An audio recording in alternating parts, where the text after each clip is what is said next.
ಸಪ್ನಾ ಮತ್ತೆ ವಾಸು ಮನೆಯ ಹೊರಗಡೆ ಬ್ಯಾಡ್ಮಿಂಟನ್ ಆಡ್ತಿದ್ದಾರೆ. ವಾಸು, ನಂಗ್ ಸುಸ್ತಾಗಿದೆ. ಇನ್ನು ನನ್ನಿಂದ ಆಡೋಕಾಗಲ್ಲ. ಇಷ್ಟು ಬೇಗ ಸುಸ್ತಾಗೋಯ್ತಾ ನಿನಗೆ? ನೀನಂತೂ ನನ್ನ ಸೋಲ್ಸೋ ಮಾತಾಡ್ತಿದ್ದೆ. ಹೌದಪ್ಪ ಹೌದು, ಈಗ ನಾನ್ ಸೋಲನ್ನು ಒಪ್ಕೊಳ್ತೀನಿ. ಈ ರೀತಿ ನಡೆಯೋದಿಲ್ಲ. ಮತ್ತೆ ನೀ ನನ್ಗೆ ಐಸ್ ಕ್ರೀಮ್ ಕೊಡಿಸ್ಬೇಕು. ಲಾಸ್ಟ್ ಟೈಮ್ ನಾನೇ ಕೊಡ್ಸಿದ್ದೆ, ಪ್ರತಿ ಸಲ ನಾನೇ ಯಾಕೆ ಕೊಡಿಸ್ಲಿ? ಯಾಕಂದ್ರೆ ಪ್ರತಿ ಸಲನೂ ನೀನೇ ಸೋಲೋದು, ಅದಕ್ಕೆ. ಸರಿನಪ್ಪ, ಆಯ್ತು. ನೀನ್ ಹೇಗೆ ಹೇಳ್ತೀಯೋ ಹಾಗೆ. ಸಪ್ನಾ ಮತ್ತೆ ವಾಸು ಐಸ್ ಕ್ರೀಮ್ ತಿನ್ನೋದಕ್ಕೆ ಹೊರಗಡೆ ನಡೀತಾ ಹೋಗ್ತಿದ್ರು. ಆಗ ಅವರಿಬ್ರಿಗೂ ಐಸ್ ಕ್ರೀಮ್ ಮಾರೋನ ಧ್ವನಿ ಕೇಳಿಸುತ್ತೆ. ಐಸ್ ಕ್ರೀಮ್, ತಂಪು ತಂಪಾಗಿರೋ ಐಸ್ ಕ್ರೀಮ್. ನನಗನ್ಸುತ್ತೆ ಐಸ್ ಕ್ರೀಮ್ ಅಂಗಡಿಯವನು ಪಕ್ಕದ ಸಂದಿಯಲ್ಲೇ ಇರಬೇಕು. ತಂಪು ತಂಪಾಗಿರೋ ಐಸ್ ಕ್ರೀಮ್. ಒಂದು ಸಂದಿಯಿಂದ ಇನ್ನೊಂದು ಸಂದಿಗೆ ಹೋಗ್ತಾರೆ. ಆದ್ರೆ ಐಸ್ ಕ್ರೀಮ್ ಅವನು ಇನ್ನೊಂದು ಸಂದಿಗೆ ಹೋಗ್ಬಿಡ್ತಾನೆ. ಈ ಐಸ್ ಕ್ರೀಮ್ ಮಾಡೋ ಅಂಕಲ್ ಯಾಕಿಷ್ಟು ಜೋರಾಗಿ ಹೋಗ್ತಿದ್ದಾರೆ? ಈಗಷ್ಟೇ ಇಲ್ಲೇ ಇದ್ರು, ಇಷ್ಟು ಬೇಗ ಎಲ್ಲೋದ್ರು? ನೀನಿಷ್ಟು ನಿಧಾನಕ್ಕೆ ಹೋದ್ರೆ ಅವ್ರು ಹೊರಟೋಗ್ತಾರಲ್ವಾ? ಹಾ ನಡಿ, ಈಗ ಬೇಗ ನಡೆಯೋಣ. ಇಬ್ರು ಬೇಗ ನಡೆಯೋದಕ್ಕೆ ಶುರು ಮಾಡಿದ್ರು. ಮತ್ತೆ ಸ್ವಲ್ಪ ದೂರದಲ್ಲೇ ಅವ್ರಿಗೆ ಐಸ್ ಕ್ರೀಮ್ ಮಾರೋನು ಕಾಣಿಸ್ದ. ಐಸ್ ಕ್ರೀಮ್, ತಂಪು ತಂಪಾಗಿರೋ ಐಸ್ ಕ್ರೀಮ್. ಬನ್ನಿ, ತಂಪು ತಂಪಾಗಿರೋ ಐಸ್ ಕ್ರೀಮ್ ನ ತಿನ್ನಿ. ಐಸ್ ಕ್ರೀಮ್ ಮಾರೋನು ಎಂತ ಜಾಗದಲ್ಲಿದ್ದ ಅಂದ್ರೆ ಅಲ್ಲಿ ಅಕ್ಕಪಕ್ಕ ಯಾರು ಇರ್ಲಿಲ್ಲ. ಆಗ ವಾಸು ಮತ್ತೆ ಸ್ವಪ್ನ ಐಸ್ ಕ್ರೀಮ್ ಮಾರೋನ ಹತ್ರಕ್ಕೆ ಹೋಗ್ತಾರೆ. ಅಂಕಲ್, ನೀವಿಷ್ಟು ಬೇಗ ಯಾಕೆ ಹೋಗ್ತೀರಾ? ನಾವ್ ಎಷ್ಟೊತ್ತಿಂದ ನಿಮ್ ಹಿಂದೆನೆ ಬರ್ತಾ ಇದೀವಿ ಗೊತ್ತಾ? ಅಣ್ಣ, ನನಗಿನ್ನೂ ಸುಮಾರು ಜಾಗಕ್ಕೆ ಹೋಗೋಕೆಲ್ಲ ಇದೆ. ನಿಧಾನಕ್ ನಡ್ಕೊಂಡೋದ್ರೆ ಐಸ್ ಕ್ರೀಮ್ನೆಲ್ಲ ಹೇಗ್ ಮಾರ್ಲಿ ನಾನು? ಬೇಸಿಗೆಲಿ ಬೇಗ ಸೇಲ್ ಮಾಡ್ಲಿಲ್ಲ ಅಂತಂದ್ರೆ ಇದೆಲ್ಲ ಕರ್ಗ್ ಹೋಗುತ್ತೆ ಅಷ್ಟೇ. ಅದೆಲ್ಲ ಇರ್ಲಿ, ಆದ್ರೆ ಇಲ್ಲಿ ನೀವ್ ಯಾರಿಗೋಸ್ಕರ ಕಾಯ್ತಿದ್ದೀರಾ? ಇಲ್ಲಿ ಹತ್ರದಲ್ಲಿ ಯಾರು ಇಲ್ವಲ್ಲ? ಅಯ್ಯೋ ಮೇಡಮ್, ಇಲ್ಲಿ ಭೂತ ಪ್ರೇತ ಎಲ್ಲ ನನ್ನ ಐಸ್ ಕ್ರೀಮ್ ತಿಂತಾರೆ. ನಾನು ಅವ್ರನ್ನೇ ಕರೀತಾ ಇದ್ದೆ. ಅಂಕಲ್, ಇಷ್ಟೊಂದ್ ಸುಳ್ಳು ಹೇಳ್ಬೇಡಿ. ನಾವೇನು ಅಲಿಬಾಗಿಂದ ಬಂದಿಲ್ಲ. ನಿಮ್ ಕಣ್ಣಿಗೆ ನಾವು ದೆವ್ವದ ಹಾಗೆ ಕಾಣಿಸ್ತಿದೀವಾ? ಸಪ್ನಾ, ಅದೆಲ್ಲ ಬಿಟ್ಟಾಕು. ಇದನ್ನ ಹೇಳು, ನೀನ್ ಯಾವ ಫ್ಲೇವರ್ ಐಸ್ ಕ್ರೀಮ್ ತಿನ್ಬೇಕು ಅಂತಿದ್ಯಾ? ನನಗೆ ಮ್ಯಾಂಗೋ ಬೇಕು. ಅಂಕಲ್, ಒಂದ್ ಮ್ಯಾಂಗೋ ಕೊಡಿ, ಮತ್ತೆ ಒಂದ್ ವೆನಿಲಾ. ಐಸ್ ಕ್ರೀಮ್ ಮಾರೋನು ಇಬ್ರಿಗೂ ಐಸ್ ಕ್ರೀಮ್ ಕೊಟ್ಟು ಹೇಳ್ತಾನೆ. ಅಣ್ಣ, ನೀವು ಭೂತ ಪ್ರೇತದ ಬಗ್ಗೆ ನಂಬಿಕೆ ಇಟ್ಕೊಂಡಿದ್ದೀರಾ ಹೇಗೆ? ನಾನಂತೂ ದೆವ್ವ ಭೂತಗಳಿದೆ ಅಂತ ನಂಬೋದೇ ಇಲ್ಲ. ಸಪ್ನಾ, ನೀನ್ ನಂಬ್ತೀಯಾ? ಅಂತ ಮಾತಾಡ್ಬೇಡ, ನನಗ್ ಭಯ ಆಗುತ್ತೆ. ಇಷ್ಟು ರಾತ್ರಿಯಲ್ಲಿ ಯಾರಾದ್ರೂ ದೆವ್ವದ ಬಗ್ಗೆ ಮಾತಾಡ್ತಾರಾ? ಐಸ್ ಕ್ರೀಮ್ ಅಂಗಡಿಯವನು ಮತ್ತೆ ವಾಸು ಇಬ್ರು ನಗಕ್ ಶುರು ಮಾಡ್ತಾರೆ. ಹೆದರ್ಕೊಳಕ್ ಹೋಗ್ಬೇಡಿ ಮೇಡಮ್, ಎಲ್ಲಾ ಭೂತಗಳು ಕೆಟ್ಟವರೇನಲ್ಲ. ಒಳ್ಳೇದೋ ಕೆಟ್ಟದೋ, ಭೂತಗಳಂತೂ ಇರೋದಿಲ್ಲ ಬಿಡೆ. ಅಯ್ಯೋ ಇಲ್ಲ ಸಾರ್, ಭೂತಗಳು ಇರ್ತಾವೆ. ಕೆಲವೊಂದಿಷ್ಟು ಒಳ್ಳೆ ದೇವುಗಳು, ಇನ್ ಕೆಲವೊಂದಿಷ್ಟು ಕೆಟ್ಟ ದೇವುಗಳು. ನಾನು ಇನ್ನೂ ಒಂದ್ ಕೇಳಿಸ್ಕೊಂಡಿದೀನಿ, ಈ ಜಾಗದಲ್ಲೂ ಒಂದ್ ಭೂತ ಓಡಾಡ್ತಿರುತ್ತೆ ಅಂತ. ಸಪ್ನಾ ಭಯ ಪಡ್ತಾಳೆ. ಅಂಕಲ್, ನೀವ್ ದೆವ್ವಗಳ ಬಗ್ಗೆ ಯಾಕೆ ಮಾತಾಡ್ತಿದ್ದೀರಾ? ನನಗ್ ಭಯ ಆಗ್ತಿದೆ. ಅಂತ ಮಾತಾಡ್ಬೇಡಿ. ನೀನ್ ಯಾಕೆ ಭಯ ಪಡ್ತಾ ಇದ್ಯಾ? ನಾನ್ ನಿನ್ ಜೊತೆನೇ ಇದ್ದೀನಲ್ಲ. ಹೌದು ಅಂಕಲ್, ನೀವು ಭೂತದ ಬಗ್ಗೆ ಮಾತಾಡ್ತಾ ಇದ್ದೀರಿ. ನೀವ್ ಹೇಳಿ, ನಾನೇನ್ ಭಯ ಪಡಲ್ಲ. ಸುಮಾರು ವರ್ಷಗಳ ಹಿಂದಿನ ಕತೆ ಅಣ್ಣ ಇದು. ನಂತರನೇ ಇಲ್ಲೊಬ್ಬ ಐಸ್ ಕ್ರೀಮ್ ಮಾರೋಕ್ ಬರ್ತಾ ಇದ್ದ. ಎಲ್ರೂ ಹೇಳ್ತಾ ಇದ್ರು ಅವನ್ ತುಂಬಾ ಒಳ್ಳೆ ಹುಡ್ಗ ಅಂತ. ಯಾರಿಗಾದ್ರೂ ದುಡ್ಡು ಕೊಡೋಕ್ ಕಷ್ಟ ಆದ್ರೆ ಅವ್ರಿಗೂ ಐಸ್ ಕ್ರೀಮ್ ಕೊಡ್ತಾ ಇದ್ದ ಅವನು. ಅವನಿಗೆ ಚಿಕ್ಕ ಮಕ್ಳಂದ್ರೆ ತುಂಬಾ ಇಷ್ಟ. ಅವನ್ ಬಂದ ತಕ್ಷಣನೇ ಮನೆಯಿಂದ ಎಲ್ಲ ಮಕ್ಕಳು ಹೊರಗೆ ಬಂದು ಐಸ್ ಕ್ರೀಮ್ ತಿಂತಾ ಇದ್ರು. ಈಗ ಅವ್ರು ಯಾಕೆ ಬರಲ್ಲ? ನನ್ಗೆ ಯಾರೋ ಹೇಳಿದ್ರು ಅವತ್ತು ತುಂಬಾ ಜೋರಾಗಿ ಮಳೆ ಆಗ್ತಿತ್ತು. ಅವನ್ ಐಸ್ ಕ್ರೀಮ್ ಮಾರಿ ಅವನ್ ಮನೆಗೆ ಹೋಗ್ತಾ ಇದ್ದ. ಮಧ್ಯದಲ್ಲಿ ಒಂದು ನದಿ ಹರಿತಾ ಇತ್ತು. ಆ ನದಿ ಮೇಲೆ ಒಂದು ಹಳೆ ಬ್ರಿಡ್ಜ್ ಇತ್ತು. ಅವನಾಗ ಹೋಗ್ತಾ ಇರ್ಬೇಕಾದ್ರೆ ಆ ಹಳೆ ಬ್ರಿಡ್ಜು ಮುರಿದು ಕೆಳಗ್ ಬಿದ್ದ್ಬಿಡ್ತು. ಹಾಗೇನೆ ಐಸ್ ಕ್ರೀಮ್ ಮಾರೋನು ಆ ಸೈಕಲ್ ಜೊತೆ ನದಿಲ್ ಬಿದ್ದು ಸತ್ತೋದ. ಭಗವಂತ ಅವ್ರ ಆತ್ಮಕ್ಕೆ ಶಾಂತಿ ಕೊಡ್ಲಿ. ನೀವ್ ಅವ್ರನ್ನ ನೋಡಿದೀರಾ? ನಾನಂತರೂ ಅವ್ನ್ ನೋಡಿಲ್ಲ, ಆದ್ರೆ ಜನ ಹೀಗೆ ಹೇಳ್ತಾ ಇದ್ರು. ಯಾರು ಅವನಿಂದ ಮೊದಲನೇ ಸಾರಿ ಐಸ್ ಕ್ರೀಮ್ ನ ತಿನ್ನೋಕ್ ತಗೊಂತಾರೋ ಅವ್ನ್ ಯಾವುದೇ ಕಾರಣಕ್ಕೂ ಅವರಿಂದ ದುಡ್ಡು ತಗೊಳಲ್ಲ ಅಂತ. ಅವನೊಬ್ಬ ತುಂಬಾ ಒಳ್ಳೆ ಮನುಷ್ಯ. ಸಪ್ನಾ ಭಯದಿಂದ ನಡುಗ್ತಾ ಇದ್ಲು. ಸಾಕು, ಇದೆಲ್ಲ ನಿಲ್ಸಿ. ದೆವ್ವದ ಬಗ್ಗೆ ಮಾತಾಡೋದ್ ಬಿಡಿ, ನಾನ್ ಮನೆಗ್ ಹೋಗ್ಬೇಕು. ಐಸ್ ಕ್ರೀಮ್ ನಾದ್ರೂ ತಿನ್ಬಿಡು. ಅದು ನಾನು ಹೋಗ್ತಾ ತಿಂತೀನಿ. ಅಯ್ಯೋ ಮೇಡಮ್, ಯಾಕೆ ನೀವ್ ಹೆದರ್ಕೊಂತೀರಾ? ನಾನ್ ಕೇಳಿರೋ ಹಾಗೆ. ಅಂಕಲ್, ನಾನು ಏನು ಕೇಳಿಸ್ಕೊಳ್ಳಲ್ಲ. ನಡಿ ವಾಸು. ವಾಸು ದುಡ್ಡು ಕೊಡೋದಕ್ಕೆ ಜೇಬ್ಗೆ ಕೈ ಹಾಕ್ತಾನೆ. ಆದ್ರೆ ಐಸ್ ಕ್ರೀಮ್ ಮಾರೋನು ದುಡ್ಡು ಇಸ್ಕೊಳ್ಳೋದಕ್ಕೆ ನಿರಾಕರಿಸ್ತಾನೆ. ಇಲ್ಲ ಅಣ್ಣ, ನಂದೊಂದ್ ನಿಯಮ ಇದೆ. ಯಾರ್ ನನ್ನ ಹತ್ರ ಮೊದಲನೇ ಸಾರಿ ಐಸ್ ಕ್ರೀಮ್ ನ ತಗೊಂತಾರೋ ನಾನು ಅವರಿಂದ ದುಡ್ಡು ತಗೊಳ್ಳೋದೇ ಇಲ್ಲ. ನೀವು ಆ ಭೂತಕ್ಕೆ ತುಂಬಾ ಹೆದರ್ಕೊಂಡಿದ್ದೀರಾ ಅನ್ಸುತ್ತೆ. ಸರಿ, ಹಾಗಾದ್ರೆ thank you so much. You are most welcome. Vasu ಮತ್ತೆ ಸಪ್ನಾ ಮನೆ ಕಡೆಗೆ ಹೋಗ್ತಾರೆ. ನಿನ್ಗೆ ಐಸ್ ಕ್ರೀಮ್ ಮಾರೋನು ವಿಚಿತ್ರವಾಗಿ ಅನಿಸ್ತಿಲ್ವಾ? ಇಲ್ವಲ್ಲ, ನನಗೇನು ವಿಚಿತ್ರ ಅನ್ಸ್ಲಿಲ್ಲ. ಸಪ್ನಾ ಹಿಂದೆ ತಿರುಗಿ ನೋಡ್ತಾಳೆ, ಆದ್ರೆ ಇದೇನು ಐಸ್ ಕ್ರೀಮ್ ಅವನು ಅಲ್ಲಿ ಇಲ್ವೇ ಇಲ್ಲ. ಸಪ್ನಾ ತುಂಬಾ ಶಾಕ್ ಆಗ್ತಾಳೆ. ವಾಸು, ನಂಗೆ ತುಂಬಾ ಭಯ ಆಗ್ತಿದೆ, ನಡಿ ಬೇಗ. ವಾಸು ಮತ್ತೆ ಸಪ್ನಾ ವೇಗವಾಗಿ ನಡೆಯೋದಕ್ಕೆ ಶುರು ಮಾಡ್ತಾರೆ. ಇನ್ನೇನು ಅವರ ಮನೆ ಹತ್ರ ಬಂದ ತಕ್ಷಣ ಇಬ್ಬರಿಗೂ ಒಂದು ಧ್ವನಿ ಕೇಳಿಸುತ್ತೆ. ಐಸ್ ಕ್ರೀಮ್, ತಂಪು ತಂಪಾಗಿರೋ ಐಸ್ ಕ್ರೀಮ್. ಇಬ್ರು ಹಿಂದೆ ತಿರುಗಿ ನೋಡ್ತಾರೆ. ಐಸ್ ಕ್ರೀಮ್, ತಂಪು ತಂಪಾಗಿರೋ ಐಸ್ ಕ್ರೀಮ್. ಬನ್ನಿ ಬನ್ನಿ, ತಂಪು ತಂಪಾಗಿರೋ ಐಸ್ ಕ್ರೀಮ್ ತಿನ್ನಿ. ಇಬ್ರು ತುಂಬಾ ಹೆದರ್ಕೋತಾರೆ.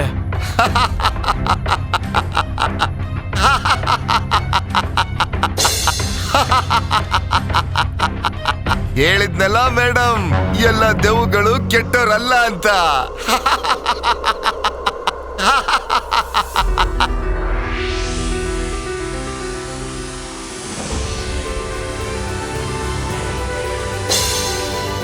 ವಾಸು ಮತ್ತೆ ಸಪ್ನಾ ಶಾಕ್ ಆದ ಕಣ್ಣಿಂದ ಅವ್ರನ್ನ ನೋಡ್ತಾ ಹಾಗೆ ಇದ್ಬಿಡ್ತಾರೆ. ರಾತ್ರಿ 12 ಗಂಟೆ. ರೀಮಾ ಮನೆಯಲ್ಲಿ ಒಬ್ಳೇ ಇದ್ಲು.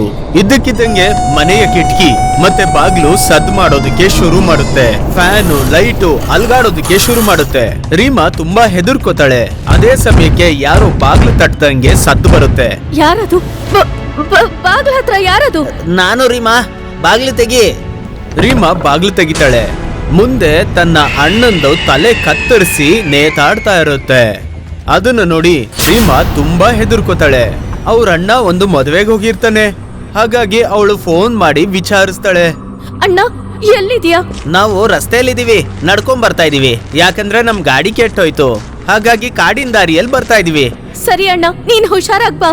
ವಿವೇಕ್ ಮತ್ತೆ 3 ಗೆಳೆಯರು ಮದ್ವೆ ಮುಗಿಸ್ಕೊಂಡು ಮನೆಗ್ ವಾಪಸ್ ಬರ್ತಾ ಇರ್ತಾರೆ. ಕಾಡಲ್ಲಿ ನಡ್ಕೊಂಡು ಹೋಗುವಾಗ ನಗೋ ಸದ್ದು ಕೇಳಿಸುತ್ತೆ. ಆ ಸದ್ದನ್ನು ಕೇಳಿ ವಿವೇಕ್ ಹೇಳ್ತಾನೆ,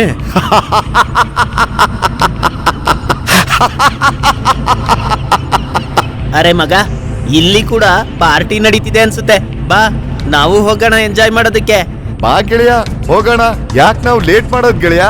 4 ಗೆಳೆಯರು ಆ ಧ್ವನಿಯನ್ನ ಹಿಂಬಾಲಿಸ್ತಾ ಆ ಜಾಗಕ್ಕೆ ತಲುಪ್ತಾರೆ. 4 ಜನ ಒಂದು ಮರದ ಹಿಂದೆ ಔತ್ಕೊಂಡು ಅವ್ರು ನೋಡ್ತಾರೆ. ಆ ನೋಡಿದ ದೃಶ್ಯ ಅವರನ್ನು ಗಾಬರಿಗೊಳಿಸ್ಬಿಡುತ್ತೆ. ಗೆಳೆಯ, ನಾವ್ ಎಲ್ಲಿಗ್ ಬಂದ್ವು ನಾವು? ಮಗ, ದೆವ್ವ ರಕ್ತದ ಪೂಲಲ್ಲಿ ಸ್ನಾನ ಮಾಡ್ತಿದೆ. ಇದು ಹೇಗಾಗಕ್ ಸಾಧ್ಯ? ಹೌದು ಕಣೋ, ಅಲ್ಲೋಡು, ದೆವ್ವ ಜನಗಳನ್ನ ಸಾಯಿಸಿ ತಿಂತಾ ಇದೆ. ಹೌದು ಕಣ್ರೋ, ನಾವಿಲ್ಲಿಂದ ಹೋಗೋಣ. ಆಗ ಭೂತದ ನಾಯಕನ ಕಣ್ಣಿಗೆ ಈ 4 ಜನ ಕಾಣಿಸ್ತಾರೆ. ಆ 4 ಜನ ಓಡೋ ಪ್ರಯತ್ನ ಮಾಡಿದ್ರು ಕೂಡ ಆ ಭೂತ ಬಂದು ವಿವೇಕನ ಕುತ್ತಿಗೆ ಮೇಲೆ ಕೂತ್ಕೊಳ್ಳುತ್ತೆ. ಎಲ್ಲಿ ಓಡ್ತಿದ್ದೀರಾ ನೀವುಗಳು? ಇಲ್ಲಿಂದ ಯಾರು ಜೀವಂತವಾಗಿ ಹೋಗೋಕ್ಕಾಗಲ್ಲ. ನಿಮ್ಮನ್ನೆಲ್ಲ ಸಾಯಿಸಿ ರಕ್ತದ ಪೂಲ್ನಲ್ಲಿ ಸ್ನಾನ ಮಾಡಿ ಇನ್ನೂ ಮಜಾ ಮಾಡ್ತೀವಿ. ಆ ಭೂತ ವಿವೇಕನ ಕುತ್ತಿಗೆ ಮೇಲೆ ಕೂತಿರೋದನ್ನ ನೋಡಿ ಈ 3 ಜನಕ್ಕೆ ಭಯದಲ್ಲಿ ಉಸಿರೇ ನಿಂತೋಗುತ್ತೆ. ಆದ್ರೂ ತಮ್ಮನ್ನ ರಕ್ಷಣೆ ಮಾಡ್ಕೊಳ್ಳೋದಕ್ಕೆ 3 ಜನ ಹೇಗೋ ತಪ್ಪಿಸ್ಕೊಂಡು ಓಡೋಗ್ತಾರೆ. ಓಡ್ತಾ ತಮ್ಮ ಊರಿಗೆ ತಲುಪ್ತಾರೆ. ಅಯ್ಯೋ ಗೆಳೆಯ, ನಾವು ವಿವೇಕನ್ನ ಉಳಿಸಕ್ ಆಗ್ಲಿಲ್ಲ. ಅಯ್ಯೋ ಮಗ, ದೆವ್ವ ಮುಂದೆ ಇರ್ಬೇಕಾದ್ರೆ ನಾವೇನ್ ಮಾಡಕ್ಕಾಗುತ್ತೆ? ಅಯ್ಯೋ, ವಿವೇಕೇ ನಮ್ಮನ್ನೆಲ್ಲ ಅಲ್ಲಿಗೆ ಕರ್ಕೊಂಡು ಹೋಗಿದ್ದು. ನಮಗಂತೂ ಅಲ್ಲಿಗೆ ಹೋಗೋದಕ್ಕೆ ಇಷ್ಟ ಇರ್ಲಿಲ್ಲ. ಹೌದು ಕಣೋ, ಇವಾಗ ನಾವ್ ಅವ್ರ ತಂಗಿಗೆ ಏನಂತ ಹೇಳೋದು? ಇಲ್ಲಿ ಏನ್ ನಡೀತೋ ಅದನ್ನೆಲ್ಲ ಹೇಳೋಣ, ಇನ್ನೇನ್ ಮಾಡೋದು? ಈ ಕಡೆ ಭೂತದ ಸರ್ದಾರ ವಿವೇಕನ ಹಿಡಿದುಕೊಂಡು ಅವನ ಗುಂಪಿನ ಬಳಿ ಕರೆದುಕೊಂಡು ಹೋಗಿ ಆ ಭೂತಗಳಿಗೆಲ್ಲ ಹೇಳುತ್ತೆ, ಇದನ್ ತಗೊಳ್ಳಿ, ಪಾರ್ಟಿ ಮಾಡಿ. ಭೂತರಾಜನಿಗೆ ಜಯವಾಗಲಿ. ಇವನಿಂದ ನಮ್ಮ ಪಾರ್ಟಿ ಅಂತೂ ತುಂಬಾನೇ ಚೆನ್ನಾಗಿರತ್ತೆ. ಭೂತ ವಿವೇಕನನ್ನು ಮರದಲ್ಲಿ ಕಟ್ಟಾಕಿ ರಕ್ತದ ಕೊಳದ ಮೇಲೆ ನೇತ ಹಾಕುತ್ತೆ. ಮತ್ತೆ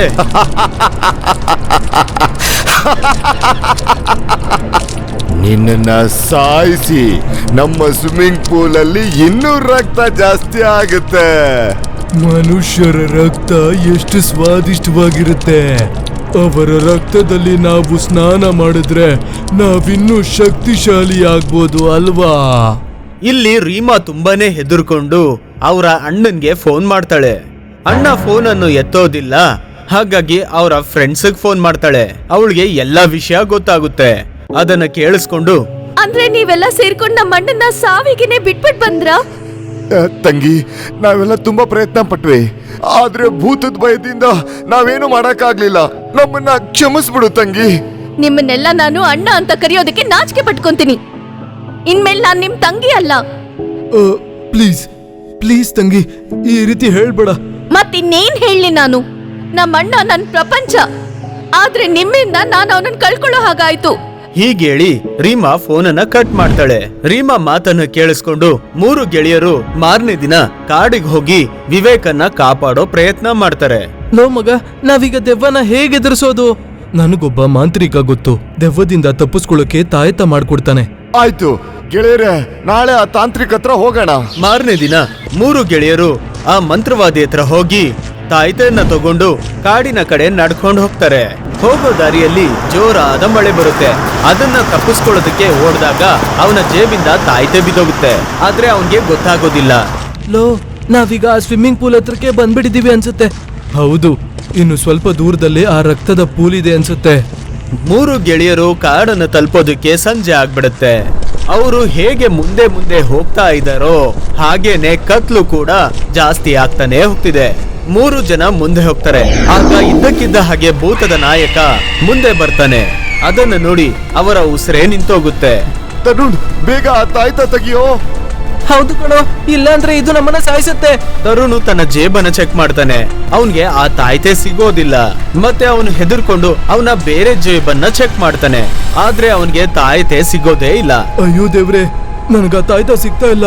ನನ್ಗನ್ಸುತ್ತೆ ದಾರಿಲಿ ಬರ್ತಾ ಬಿದ್ದೋಗಿರ್ಬೇಕು. ಇದನ್ನು ಕೇಳಿಸ್ಕೊಂಡು ತರುಣ್ ಮತ್ತೆ ಅವರ ಗೆಳೆಯರಿಗೆ ಇನ್ನಷ್ಟು ಭಯ ಆಗುತ್ತೆ. ಅದನ್ನು ನೋಡಿದ ಭೂತ ಜೋರಾಗಿ ನಗೋದಕ್ ಶುರು ಮಾಡುತ್ತೆ. ಅದನ್ನ ನೋಡಿ ಆ 3 ಜನ ಹೆದರ್ಕೊಂಡು ಓಡೋಗ್ತಾರೆ. ತರುಣು ಓಡೋಗ್ತಾನೆ. ಆದ್ರೆ ಅವನ ಕಾಲು ಒಂದು ಹಳ್ಳದಲ್ಲಿ ಸಿಕ್ಕಾಕೊಳ್ಳುತ್ತೆ. ತರುಣ್, ಅಲ್ಲಿಂದ ಓಡೋಗು, ಇಲ್ಲಾಂದ್ರೆ ಭೂತ ನಿನ್ ಸಾಯಿಸುತ್ತೆ. ಅಯ್ಯೋ ದೇವ್ರೆ, ನನ್ ಕಾಲು ಇಲ್ಲಿ ಸಿಕ್ಕಾಕೊಂಡ್ಬಿಟ್ಟಿದೆ. ನಾನ್ ಹೇಗ್ ಓಡ್ಲಿ? ಬೇಗ ನಿನ್ ಕಾಲನ್ನ ತೆಗಿ ತರುಣ್, ಮತ್ತೆ ಓಡು, ಇಲ್ಲಾಂದ್ರೆ ನಾವ್ ಇಲ್ಲಿಂದ ಹೋಗ್ತೀವಿ. ಇಲ್ಲಾಂದ್ರೆ ಇದು ನಮ್ಮನ್ನು ಸಾಯಿಸುತ್ತೆ. ಅಷ್ಟೊತ್ತಿಗೆ ಭೂತ ತರುಣಿನ ಕುತ್ತಿಗೆ ಮೇಲೆ ಕೂತ್ಕೊಳ್ಳುತ್ತೆ ಮತ್ತೆ ಅವನ ಕುತ್ತಿಗೆನ ಇಸ್ಕುತ್ತೆ. ತರುಣ್ ತುಂಬಾ ಭಯ ಆಗುತ್ತೆ. ನಂತರ ಭೂತ ತರುಣನ್ನು ಎತ್ಕೊಂಡು ಅವನ ಗುಂಪಿನ ಬಳಿ ಕರ್ಕೊಂಡು ಹೋಗುತ್ತೆ ಮತ್ತೆ ಮುಂದೆ ನಿಲ್ಸುತ್ತೆ. ಮಹಾರಾಜ, ನೀವು ನಿಜವಾಗ್ಲೂ ತುಂಬಾ ಒಳ್ಳೆ ಕೆಲಸ ಮಾಡಿದ್ರಿ. ಪ್ರತಿದಿನ ಇದೇ ತರ ಮನುಷ್ಯನ ತರ್ತಾ ಇರಿ, ಮತ್ತೆ ನಾವು ಪ್ರತಿದಿನ ಇದೇ ತರ ಪೂಲ್ ಪಾರ್ಟಿ ಮಾಡ್ತಾ ಇರೋಣ. ನಂತರ ಈ 2 ಗೆಳೆಯರು ಊರಿಗೆ ತಲುಪಿ ಎಲ್ಲ ವಿಷಯವನ್ನ ಊರವ್ರಿಗೆ ಹೇಳ್ತಾರೆ.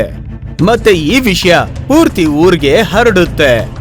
ಆ ಕಾಡಿನ ಮಧ್ಯೆ ಇರೋ ಸೇತುವೆ ಹತ್ರ ಭೂತಗಳ ಕಾಟ ಇದೆ. ಇಲ್ ಕೇಳಿ, ರಾತ್ರಿ ಅಲ್ಲೆಲ್ಲ ಓಡಾಡ್ಬೇಡಿ ನೀವು. ಆ ಸೇತುವೆ ಹತ್ರ ಭೂತಗಳಿದಾವೆ. ಅಣ್ಣ, ನಾವು ನೀರಿಲಿಂದ ತರೋದು? ನಾವ್ ಹೇಗಾದ್ರೂ ಮಾಡಿ ಇದಕ್ಕೊಂದು ಉಪಾಯ ಕಂಡಿಡಿಲೇಬೇಕು. ಈ ವಿಷಯ ರೀಮಾಗ್ ಗೊತ್ತಾಗುತ್ತೆ. ನಂತರ ಅವಳು ಅನ್ಕೊಂತಾಳೆ, ನಾನು ಹೋಗ್ತೀನಿ ನಮ್ಮ ಅಣ್ಣ ಮತ್ತೆ ಆ ತರುಣ್ನ ಕಾಪಾಡೋದಕ್ಕೆ. ನಂತರ ಮುಂದಿನ ದಿನ ಆ ಮಂತ್ರವಾದಿಯನ್ನು ತನ್ನ ಜೊತೆ ಕರೆದುಕೊಂಡು ಕಾಡಲ್ಲಿ ಆ ಕೊಳದ ಬಳಿ ಹೋಗ್ತಾರೆ. ಸ್ವಾಮಿ, ನಾವು ಭೂತಗಳ ಸ್ವಿಮ್ಮಿಂಗ್ ಪೂಲ್ ಹತ್ರ ಬಂದಿದೀವಿ. ಈಗ ನೀವೇ ಏನಾದ್ರೂ ಮಾಡಿ. ಆಯ್ತು ಮಗಳೇ, ನಾನು ಈಗಲೇ ಉಪಾಯ ಮಾಡ್ತೀನಿ. ಮಂತ್ರವಾದಿ ಆ ಕೊಳದ ಬಳಿ ಕೂತ್ಕೊಂಡು ನಿಂಬೆ ಹಣ್ಣನ್ನ ಕತ್ತರಿಸಿ ತಂತ್ರ ಮಂತ್ರಗಳ ಸಾಮಗ್ರಿಯನ್ನು ತಗೊಂಡು ಕೂತ್ಕೋತಾನೆ. ಆಗ ಅಲ್ಲಿ ಭೂತಗಳ ನಾಯಕ ಬರ್ತಾನೆ. ವಾ, ಎಂತ ದೃಶ್ಯ! ದಿನ ದಿನ ನಮ್ಗೆ ಮನುಷ್ಯರ ಮಾಂಸ ಸಿಗ್ತಾ ಇದೆ ಪಾರ್ಟಿ ಮಾಡಕ್ಕೆ. ಅದ್ರಲ್ಲೂ ಮನುಷ್ಯರು ಅವರಾಗೆ ಇಲ್ಲಿಗೆ ಬರ್ತಾ ಇದ್ದಾರೆ. ಇದು ನೋಡಿ ತುಂಬಾ ಖುಷಿ ಆಯ್ತು ನನಗೆ. ನಮ್ಮ ಅಣ್ಣಂದರನ್ನ ಬಿಟ್ಬಿಡು, ಇಲ್ಲ ಅಂದ್ರೆ ನೀವ್ ಎಲ್ರೂ ಸಾಯ್ತೀರಾ. ನನಗೆ ಎದುರಿಸ್ತಿದ್ಯಾ ನೀನು? ಈಗ ನೀನ್ ಸಾಯ್ತೀಯಾ, ಮತ್ತೆ ನಾವು ಪಾರ್ಟಿ ಮಾಡ್ತೀವಿ. ಮಂತ್ರವಾದಿ ತನ್ನ ಮಂತ್ರಗಳನ್ನ ಹೇಳೋದು ಶುರು ಮಾಡ್ತಾನೆ. ಆ ಭೂತದ ಮೇಲೆ ಮಂತ್ರ ಪ್ರಯೋಗ ಮಾಡ್ತಾನೆ. ಭೂತಕ್ಕೆ ನೋವಾದಂಗಾಗುತ್ತೆ ಮತ್ತೆ ಅದು ಜೋರಾಗಿ ಹೇಳುತ್ತೆ, ತಾಂತ್ರಿಕ್, ನಾನಿನ್ನ ಜೀವಂತವಾಗಿ ಸಾಯಿಸ್ಬಿಡ್ತೀನಿ. ಹೀಗಂತ ಹೇಳಿ ತನ್ನ ಎಲ್ಲಾ ಭೂತಗಳನ್ನ ಕರೆಯುತ್ತೆ. ನನ್ನ ಪರವಾಗಿರೋ ಭೂತಗಳೇ, ಬೇಗ ಇಲ್ಲಿಗೆ ಬನ್ನಿ. ಎಲ್ಲ ಭೂತಗಳು ಗಾಳಿಯಲ್ಲಿ ಹಾರಾಡ್ಕೊಂಡು ಬರುತ್ತವೆ. ವಾಹ್ ಮಹಾರಾಜ, ಇವತ್ತು ನಾವು ಮತ್ತೆ ಪಾರ್ಟಿ ಮಾಡೋಣ. ಹಾ, ಮೊದ್ಲು ಈ ತಂತ್ರವಿದ್ಯೆನ ಹಾಳು ಮಾಡು. ನೀವ್ ಯೋಚನೆ ಮಾಡಬೇಡಿ ಮಹಾರಾಜ, ನಾವೀಗ್ಲೇ ಅವನಿಗೆ ಬುದ್ಧಿ ಕಲಿಸ್ತೀವಿ. ಎಲ್ಲಾ ಭೂತಗಳು ಪ್ರಯತ್ನ ಮಾಡುತ್ತೆ ಮಂತ್ರವಾದಿಯ ಮಂತ್ರವನ್ನ ನಿಲ್ಸೋದಕ್ಕೆ, ಆದ್ರೆ ಸಾಧ್ಯ ಆಗ್ಲಿಲ್ಲ. ನಂತರ ಮಂತ್ರವಾದಿ ಪೂಜೆಯನ್ನ ಮುಗಿಸಿ ಅವ್ರ ಮೇಲೆ ಮಂತ್ರ ಪ್ರಯೋಗ ಮಾಡಿ ಅವರನ್ನ ಮುಗಿಸ್ಬಿಡ್ತಾನೆ.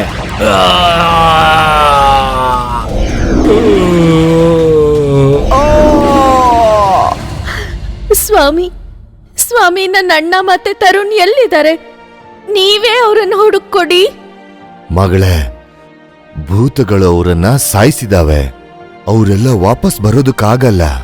ಇದನ್ನ ಕೇಳಿ ರೀಮಾ ಅಳೋದಕ್ ಶುರು ಮಾಡ್ತಾಳೆ. ಆಗ ಊರ್ನವರು ಅಲ್ಲಿಗ್ ಬರ್ತಾರೆ. ಮಗಳೇ, ನೀನ್ ತುಂಬಾ ಒಳ್ಳೆ ಕೆಲಸ ಮಾಡಿದೀಯಾ. ಈ ಪೂಲನ್ನ ಭೂತಗಳಿಂದ ಮುಕ್ತಿ ಮಾಡಿದೀಯಾ. ಮಗಳೇ, ನೀನ್ ಅನಾಥೆ ಅಲ್ಲ, ಇನ್ಮೇಲೆ ನೀನು ನಮ್ಮಗಳಾಗಿರ್ತೀಯ.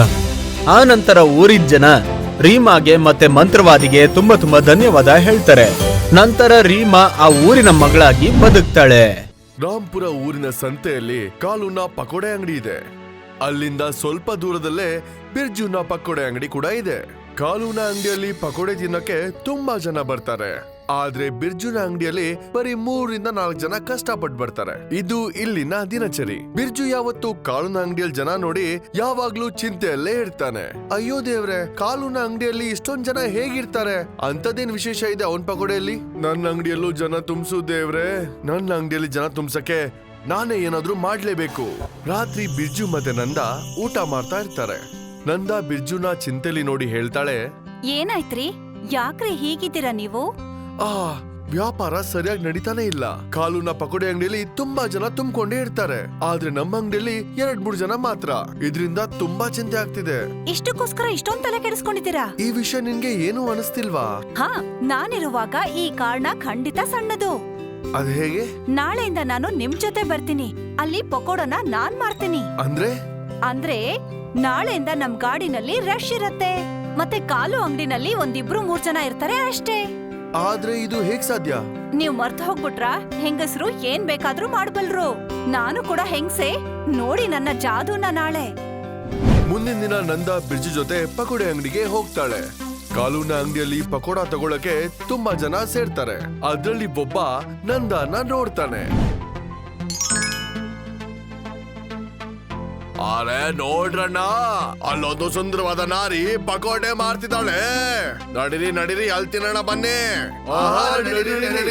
ನಂದನ ನೋಡಿ ಎಲ್ಲಾ ಜನರು ಬಿರ್ಜು ಅಂಗಡಿಗೆ ಬಂದ್ಬಿಡ್ತಾರೆ.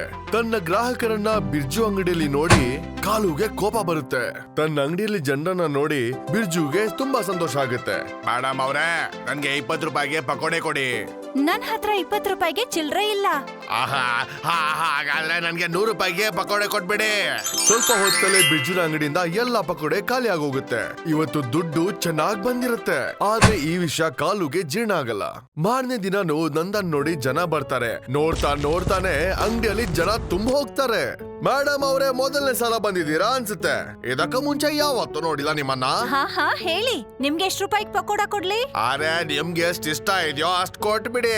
ಆದ್ರೆ ಯಾವಾಗ್ಲೂ ಬರ್ತೀರಾ ತಾನೆ? ಹಾ ನಾನು ಪ್ರತಿದಿನ ಬರ್ತೀನಿ. ನೀವು ಪ್ರತಿದಿನ ಬನ್ನಿ. ಸ್ವಲ್ಪ ದಿನಗಳಲ್ಲೇ ಕಾಲುನ ಎಲ್ಲಾ ಗ್ರಾಹಕರು ಬಿರ್ಜುನ ಅಂಗಡಿಗೆ ಹೋಗಕ್ಕೆ ಶುರು ಮಾಡ್ತಾರೆ. ಇದನ್ನ ನೋಡಿ ಕಾಲು ತುಂಬಾ ಹೊಟ್ಟೆ ಉರ್ಕೋತಾನೆ. ಇವನಿಗೆ ಏನಾದ್ರೂ ಮಾಡ್ಲೇಬೇಕು, ಇಲ್ಲಾದ್ರೆ ನಾನು ರಸ್ತೆಗೆ ಬಂದ್ಬಿಡ್ತೇನೆ. ಅದೇ ಸಮಯಕ್ಕೆ 2 ರೌಡಿಗಳು ಪಕೋಡೆ ತಿನ್ನಕ್ಕೆ ಕಾಲುನ ಅಂಗಡಿಗೆ ಬರ್ತಾರೆ. ಅರೆ ಬನ್ನಿ ಜುಗ್ನು ಅಣ್ಣ, ಬನ್ನಿ ಬೋಲ ಅಣ್ಣ, ಏನ್ ಬೇಕು ಹೇಳಿ, ಏನ್ ಸೇವೆ ಮಾಡ್ಲಿ? 2 ಪ್ಲೇಟ್ ಬಿಸಿ ಬಿಸಿ ಆಗಿ ಪಕೋಡೆ ಹಾಕೊಡು. ಈಗ್ಲೇ ಕೊಡ್ತೀನಣ್ಣ, 2 ನಿಮಿಷ ಈಗ್ಲೇ. ಅರೆ ಬೋಲಾ, ಅಲ್ಲಿ ನೋಡ್ ಸ್ವಲ್ಪ, ಎಷ್ಟು ಸುಂದರವಾದ ನಾರಿ ಪಕೋಡೆ ಮಾರ್ತಿದ್ದಾಳೆ. ಅವಳ ಕೋಮಲವಾದ ಕೈಯಿಂದ ಪಕೋಡೆ ತಿಂದ್ರೆ ಎಷ್ಟು ಚೆನ್ನಾಗಿರತ್ತೆ ಅಲ್ವಾ? ತಗೊಳ್ಳಿ ಜುಗ್ನು ಅಣ್ಣ, ತಗೊಳ್ಳಿ ಬೋಲ ಅಣ್ಣ, ಚೆನ್ನಾಗಿರತ್ತೆ ನಮ್ ಪಕೋಡನ. ನಿನ್ ಪಕೋಡ ನೀನೇ ತಿನ್ನೋ. ನೀನೇ ಮಾಡು, ನೀನೇ ತಿನ್ನೋ. ನಾವ್ ಅಲ್ಲಿ ಹೋಗ್ತಿದೀವಿ ಕೋಮಲವಾದ ಕೈಗಳಿಂದ ಪಕೋಡ ತಿನ್ನೋಕೆ. ಏನೋ ಅಂದ್ರೆ ಮಾರ್ಕೆಟಿಗೆ ಹೋಗಿ ಕಡ್ಲೆ ಹಿಟ್ಟು ತನ್ನಿ. ಹೋಗ್ ಬಂದೆ. ಬನ್ನಿ ಸಾಹೇಬ್ರೆ, ಎಷ್ಟು ರೂಪಾಯಿ ಕೊಡ್ಲಿ ಪಕೋಡ? ಕೊಟ್ಬಿಡಿ, 2 ಅಥವಾ 4 ಪ್ಲೇಟು. 2 ಅಥವಾ 4 ಪ್ಲೇಟಾ? 4 ಪ್ಲೇಟ್. 2 ಪ್ಲೇಟ್ ಅಲ್ಲಿ ಪಕೋಡ, 2 ಪ್ಲೇಟ್ ಅಲ್ಲಿ ಪ್ರೀತಿ. ಆಡೋ ಮಾತು ಹಿಡ್ತದಲ್ಲಿರ್ಲಿ. ನಾಲ್ಗೆನ ನಾನ್ ನೋಡ್ಕೋತೀನಿ, ಆದ್ರೆ ನನ್ನ ನೀವು ನೋಡ್ಕೊಳ್ಳಿ. ಈ ಕೆನ್ನೆ ಎಡ್ಸದ್ದಂತೂ ನನ್ ಕಿವಿಯಲ್ಲೇ ಇರುತ್ತೆ. ನಿನ್ನ ಬಿಡಲ್ಲ, ನೋಡ್ಕೋತೀನಿ. ನಂದಾಳಿಗೆ ವಾರ್ನಿಂಗ್ ಕೊಟ್ಟು ಇಬ್ರು ಗೂಂಡಗಳು ಅಲ್ಲಿಂದ ಹೊರಡ್ತಾರೆ. ನಂದಾಳಿಗೆ ತುಂಬಾನೇ ಚಿಂತೆ ಆಗುತ್ತೆ. ಆಗ ಬಿರ್ಜು ಅಂಗಡಿ ಹೋದವನು ಮತ್ತೆ ವಾಪಸ್ ಬರ್ತಾನೆ. ನಂದಾಳನ್ನ ಚಿಂತೆಲ್ ನೋಡಿ ಕೇಳ್ತಾನೆ, ಏನಾಯ್ತು ನಂದ, ಏನಾದ್ರೂ ಚಿಂತೆಲಿದ್ಯಾ? ಹಾ, ಸ್ವಲ್ಪ ಹೊತ್ತಿಗೆ ಮುಂಚೆ ಇಬ್ರು ಗುಂಡಗಳು ಬಂದಿದ್ರು. ಅವ್ರು ನನ್ನ ರೇಗ್ಸಿದ್ರು. ನಿನ್ನ ಚುಡಾಯಿಸಿದ್ರ? ಹಾ. ಅದಕ್ ನೀನೇನ್ ಮಾಡ್ದೆ? ನಾನ್ ಅವ್ರಿಬ್ಬರಿಗೂ ಜೋರ ಕಪಾಳಕ್ 4 ಬಾರಿಸ್ದೆ. ಆದ್ರೂ ಕೂಡ ನೋಡ್ಕೋತೀನಿ ಅಂತ ಅವ್ರು ನನ್ಗೆ ಧಮ್ಕಿ ಹಾಕಿ ಹೋದ್ರು. ಈಗ ನಾವ್ ಏನ್ ಮಾಡೋದು? ನೀನೇನು ಚಿಂತೆ ಮಾಡ್ಬೇಡ, ಅಂತವ್ರನ್ನೆಲ್ಲ ಹೇಗ್ ನೋಡ್ಕೋಬೇಕು ಅಂತ ನನಗ್ ಗೊತ್ತಿದೆ. ಇಬ್ರು ಗೂಂಡಗಳು ತಮ್ಮ ಅಡ್ಡದಲ್ಲಿ ಕೂತ್ಕೊಂಡಿದ್ದಾರೆ. ಆಗ ಜುಗ್ನುಗೆ ತಿಂದಿರೋ ಏಟು ನೆನ್ಪಾಗುತ್ತೆ. ಸೇಡಿನ ಬೆಂಕಿಯಲ್ಲಿ ಉರಿತಾ ಇರ್ತಾನೆ. ಅದೇ ಸಮಯಕ್ಕೆ ಕಾಲು ಅಲ್ಲಿಗೆ ಬರ್ತಾನೆ ಮತ್ತು ಬೆಂಕಿಯಲ್ಲಿ ತುಪ್ಪ ಹಾಕೋ ಕೆಲಸ ಮಾಡ್ತಾನೆ. ನಮಸ್ಕಾರ ಜುಗ್ನು ಅಣ್ಣ. ಹೇಳು, ಯಾಕೆ ಬಂದೆ ಇಲ್ಲಿಗೆ? ಸುಮ್ನೆ ಹೇಗಿದ್ದೀರಂತ ನೋಡ್ಕೊಂಡು ಹೋಗಕ್ ಬಂದೆ. ಕೆನ್ನೆ ಮೇಲೆ ಏಟ್ ತಿಂದ್ಮೇಲೆ ಪಕೋಡೋ ತಿನ್ನಕ್ಕೆ ಬಂದೇ ಇಲ್ಲ ನೀವು. ನೇರವಾಗಿ ಹೇಳಿದ್ರೆ ಸರಿ. ಈಗ ಯಾಕೆ ಬಂದೆ ಇಲ್ಲಿಗೆ? ಬುದ್ಧಿವಂತರಿಗೆ ಸನ್ನೆನೆ ಸಾಕು. ನಿಮ್ ವೈರಿ ನನ್ ವೈರಿ ಒಬ್ರೇ. ಈಗ ಯಾರ್ ನಿಮ್ ಕೆನ್ನೆ ಮೇಲೆ ಏಟ್ ಹೊಡೆದ್ರೋ ಅವ್ರೆ ನನ್ ವ್ಯಾಪಾರಕ್ಕೂ ಏಟ್ ಹೊಡೆದಿದ್ದಾರೆ. ಅವರು ಯಾರಿಗೂ ಮುಖ ತೋರ್ಸಕ್ ಆಗ್ಬಾರ್ದು, ಹಾಗ್ ಮಾಡಿ ಜುಗ್ನು ಅಣ್ಣ. ಪ್ರತಿ ಪೌರ್ಣಮಿ ರಾತ್ರಿಗೆ ದೇವಸ್ಥಾನದಿಂದ ನನ್ ಮನೆಗೆ ಅವಳು ಒಬ್ಳೇ ಹೋಗ್ತಾಳೆ. ಅಲ್ಲಿ ನಿನ್ ಸೇಡು ತೀರಿಸ್ಕೋ ಜುಗ್ನು ಅಣ್ಣ. ಇಂದು ಪೌರ್ಣಮಿ ರಾತ್ರಿ. ಇವತ್ತು ನಂದಾ ದೇವಸ್ಥಾನದಿಂದ ಮನೆಗೆ ಒಬ್ಳೇ ಹೋಗ್ತಾ ಇರ್ತಾಳೆ. ಆಗ ಜುಗ್ನು ಮತ್ತೆ ಬೋಲಾ ಅವಳನ್ನ ತಡಿತಾರೆ. ಆಗ್ಲೇ ನಂದಾಳಿಗೆಲ್ಲ ಅರಿವಾಗುತ್ತೆ. ತನ್ನ ಮಾನ ಕಾಪಾಡ್ಕೊಳ್ಳೋಕೆ ಅವಳು ಅಲ್ಲಿಂದ ಓಡ್ತಾಳೆ. ಜುಗ್ನು ಮತ್ತೆ ಬೋಲಾ ಅವಳನ್ನ ಫಾಲೋ ಮಾಡ್ತಾರೆ.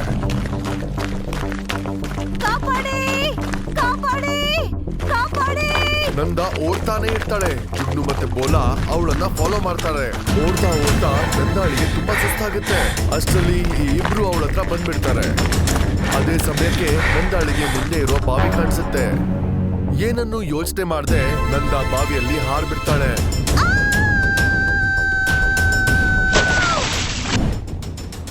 ಜುಗ್ನು ಸೇಡ್ ತೀರಿಸ್ಕೊಂಡ್ರೆ ಹೀಗೆ ಇರುತ್ತೆ. ಬೋಲಾ ಅವಳೀಗ ಮನೆಗೆ ತಲುಪದೆ ಹೋದಾಗ ಅವಳ ಮನೆಯವರು ಹುಡ್ಕಕ್ ಶುರು ಮಾಡ್ತಾರೆ. ಮತ್ತೆ ಅವಳ ಬಾಡಿ ಬಾವಿಯಲ್ಲಿ ಸಿಕ್ಕಾಗ ಊರ್ನವರು ಬೇರೆ ಬೇರೆ ತರ ಮಾತಾಡ್ತಾರೆ ಅಲ್ವಾ? ಮತ್ ಯಾರಿಗೂ ಗೊತ್ತೂ ಆಗಲ್ಲ ಅವಳು ಸತ್ತೋಗಿರೋದು ನಮ್ಮಿಂದ ಅಂತ. ಇದೇನಾಗ್ತಿದೆ? ನನ್ಗಂತೂ ಏನು ಅರ್ಥ ಆಗ್ತಿಲ್ಲ.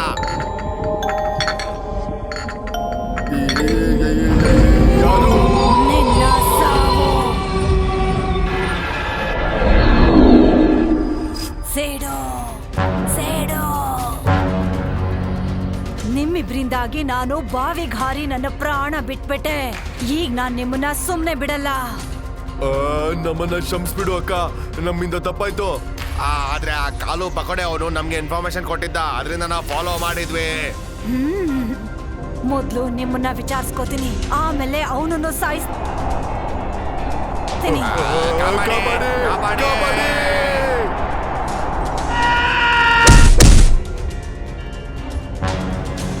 ಕಾಲು ಪಕೋಡ ಮಾರೋನೆ, ಈಗ ನಿನ್ನ ಸರ್ದೆ.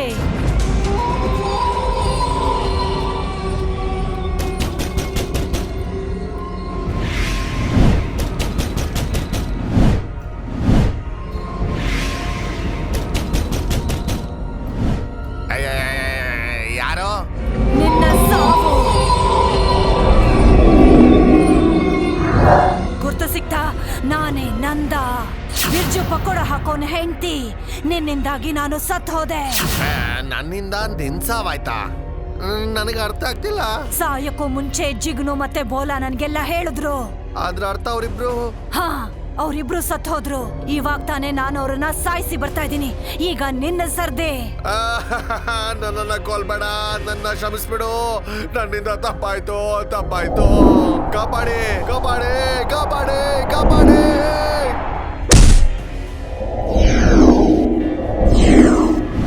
ನಿಂತ್ಕೊಳ್ಳಿ ಭೂತ, ನೀವ್ ಆಡಿದ ಮಾತೆಲ್ಲ ಕೇಳಿಸ್ಕೊಂಡೆ. ನಿಮ್ಗೆ ದೊಡ್ಡ ಅನ್ಯಾಯ ಆಗಿದೆ. ಅದಕ್ಕೆ ಕಾಲು ಈಗ ಸಾಯ್ಬೇಕು.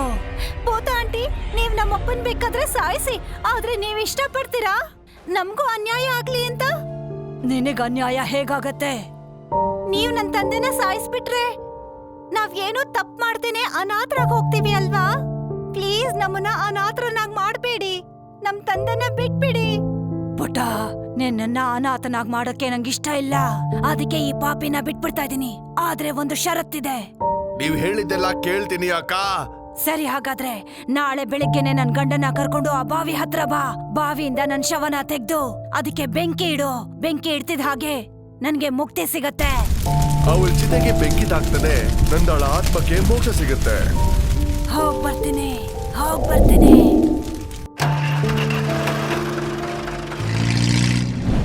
ನಿಮ್ಗೆ ನಮ್ಮ ವಿಡಿಯೋ ಇಷ್ಟ ಆಗಿದ್ರೆ ಕೂಡಲೇ ನಮ್ಮ ಚಾನೆಲ್ ಅನ್ನ ಸಬ್ಸ್ಕ್ರೈಬ್ ಮಾಡಿ.